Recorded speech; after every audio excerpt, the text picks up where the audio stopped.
once these places were conquered, they developed their own theory as to how to defeat the French. And they recognized that we also need a theory of nationalism. We also need a theory of the nation state. But they didn't like the social contract theory, okay? So they came up with a new theory based on nation, which was basically language, culture, and race. And so this becomes Germany, okay? Or what we call iron and blood. So now you have these theories of nationalism come out into Europe. And now they're invincible because they can call on their citizens to fight and to die. And this is why Europe became the most powerful region of the world starting in the 19th century. Okay? But of course, the problem with nationalism, the problem with populations that want to fight and die is that they keep on fighting wars. But it's not a real, and so what happens is that to solve this problem, all these nations focus on trying to grow the population as fast as possible, as much as possible. And this is what led to this massive population growth. But with more population, what was happening was that these wars were becoming deadlier and deadlier, culminating, of course, in World War II. And by World War II, Europe had exhausted itself. Too many people had died, their civilization was destroyed. And so this allowed America to come into power, okay? America.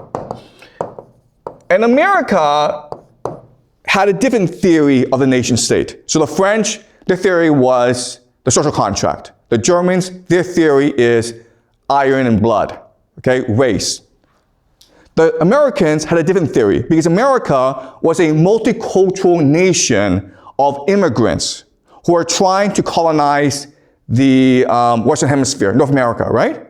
So for them, their theory is to create a game. The nation state becomes a game. The Constitution and government are the game masters. And what they will allow is for anyone to come to America and get rich, as long as they work hard. And this will create the greatest nation in the world.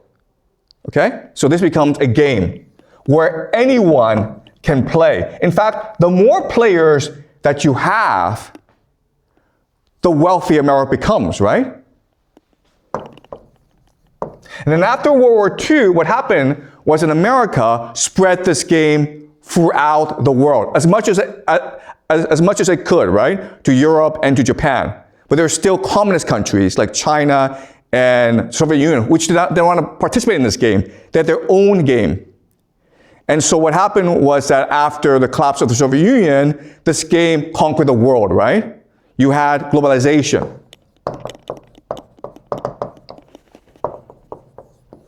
Okay? The problem is this. Once this game keeps on going, eventually what happens is that only a few players achieve all the wealth, right? You have massive inequality. And everyone else falls into debt.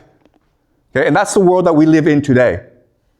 America created this game. It was very successful in creating tremendous wealth, and they're trying to have as many players as possible. That's why you had the population boom. But now, only a few people have all the wealth, and everyone else is in debt. In other words, these people are useless. And therefore, we need to reset the game. And the way to reset the game, of course, is to destroy the game in the first place. Therefore, have World War III, burn everything down, and start the game over again. Okay? And that's why we are in the situation we are in today. Okay, so now what I'm going to do is go over some of the major ideas that allowed for this system to come into being, okay? So first, I want to look at the social contract by Jean-Jacques Rousseau. So, Ivory, could you do me a favor and read the first passage? Okay. So, let me provide some context. This is from his book called The Social Contract. And Jean-Jacques Rousseau is arguing against slavery.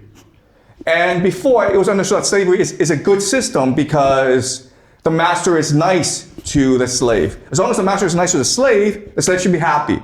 And Jean-Jacques Rousseau says, no, that cannot be true. Under no circumstance can a slave ever be happy, okay? And he explains why. So Ivory, can you read, please? To renounce your liberty is to renounce your status as a man, your rights as a human being, and even your duties as a human being. There can't be any way of compensating someone who gives up everything. Such a renunciation is incompatible with a man's nature. To remove all freedom from his will is to remove all morality from his actions. Finally, an agreement to have absolute authority on one side and unlimited obedience on the other. What an empty and contradictory agreement that would have to be. Isn't it clear that if we are entitled to take anything and everything from a person, we can't be under any obligation to him? And isn't that fact alone, the fact that there is no equivalence, nothing to be exchanged, between the two sides, enough to nullify the agreement? What right can my slave have against me? Everything that he has is mine, his right is mine, and it doesn't make sense to speak my right against myself.